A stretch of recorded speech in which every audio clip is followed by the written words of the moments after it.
Every pregnancy needs utmost care and attention. But certain pregnancies need a little extra attention. An Rh negative mother carrying an Rh positive baby is at increased risk of complications. BSV is at the forefront to ensure safe delivery in every Rh negative pregnancy.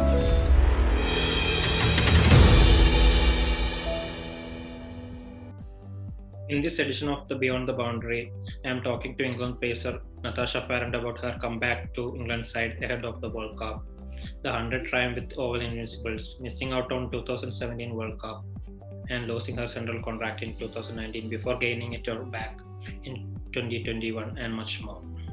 So you made your Kent senior debut in 2012, then it only took you a year to make your debut for England at the age of 17. So how was it playing international cricket at the age of 17?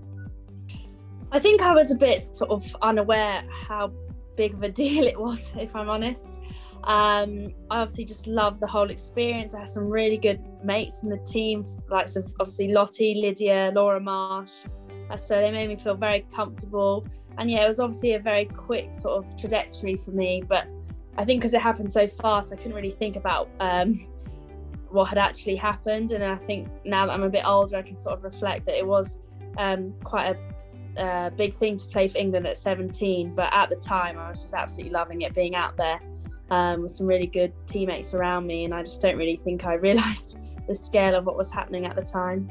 So you had a lot of early success and you were part of the successful Ashes squad in Australia in 2013-14, and then you became one of the 18 members of the England squad that were awarded the first central contracts. So what do you remember being part of that side?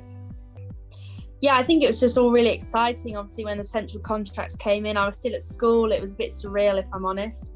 And yeah, it was obviously very exciting for women's cricket and women's sport in general. I think it's sort of the first women's team in England to get central contracts. So it was a really exciting time. And then being able to come over to Australia when I was still pretty young and be in a winning Ashes side, obviously winning away from home, was really special.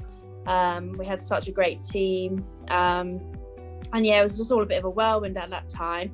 And I just loved every second of it. And yeah, some really great memories for me. So you weren't picked for the home World Cup in 2017 and then you lost your central contract in 2019. How disappointing was those years and how did you deal with it? Yeah, obviously not being picked for the World Cup was a real disappointment. And then I had a couple of tough years in my life, and then obviously felt like the end of the world when I lost my England contract. I think because I'd been in the England environment since I was 15, 16, so I didn't really know any different. But it was the best thing that happened to me. I had to go away, work at my own game for myself, work with some amazing coaches who sort of coached me for free, etc. Like Lydia Greenway and someone called Scott Boswell, who have been so influential and still are so influential in my game. But it was a really good time away from me. I think I had to do things for myself, and it made me more an independent cricketer. And sort of now I know what I need to do to sort of make sure that I improve. And obviously, now that I'm back in the England environment, I can use the great coaches that we have around me, but also rely on myself when people aren't always there to help you. Yeah. So during those periods, you briefly talked about thinking of quitting the game. What prompted it, and how did you decide to not go ahead with that decision? I think I just needed a bit of time away from the game. Obviously, having, as I've said lots of times already, I've started so young. I obviously missed a lot of things that normal sort of 15, 16, 17-year-old girls get to experience with their mates. I obviously missed out on sort of a lot of parties, etc. So I got to finish the last year of uni, which was great for me because I actually managed to pass. And I think I always knew deep down that I wanted to play cricket because I love cricket for what it is, whoever I play for. whether it be England, regional, Kent. I just loved playing the game. So I think I just needed a bit of time off just to sort of process what had happened, and then it didn't take me too long to sort of start missing it and get back into it. Okay, cool. So finally, what was it like making a comeback to the England side in 2021? Also, you earned your central contract back for the upcoming season. So how did it feel like? Yeah, it was great. It again happened faster than I expected. I sort of had expected to be at the regions for a couple of years and really work hard, and I knew I wanted to get back into the England setup. But I think being away at the regions, it made me just love cricket again for what it was, and I think it relaxed me, which made me play better. And then obviously when I got called up for the New Zealand tour, it was a massive shock for me. It happened way quicker than I expected, and then I just love being around the high performance environment that it is. I mean, you're playing and training with the best players in the world. So yeah, it was great to be called up, and then obviously to get a good run in the summer, at the back end of the summer, and then to get my England contract again. It's kind of done the full circle. It's been a good full circle, not easy the whole way, but I just think for me, it just shows if you work hard and you love something, and obviously it's not always going to work out in your favour, but it's really going to give you the best chance to sort of do what you love. And yeah, I believe that if you work hard, you're going to get success in some shape or form. Okay. Now that you're part of the Ashes squad and you are most likely to go to the World Cup in New Zealand also, so how exciting is it's going to be, and what are the goals and as an individual?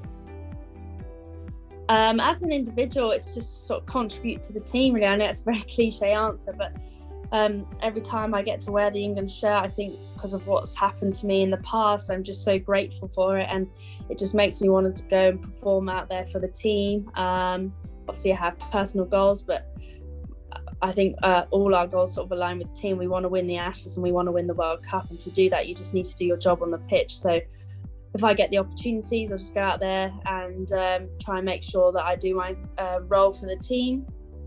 And yeah, obviously it's going to be 3 tough months, and we're going to have to play our best cricket, and we've obviously not had the best preparation for the Ashes, which everyone knows, but we can't rest on that. We've just got to go out there and play at our best, and we obviously have some really talented players to do that, and just make sure we work together as a team and just take each game as they come, and hopefully come out with 2 trophies at the end of it. Every pregnancy needs utmost care and attention. But certain pregnancies need a little extra attention. An Rh negative mother carrying an Rh positive baby is at increased risk of complications. BSV is at the forefront to ensure safe delivery in every Rh negative pregnancy.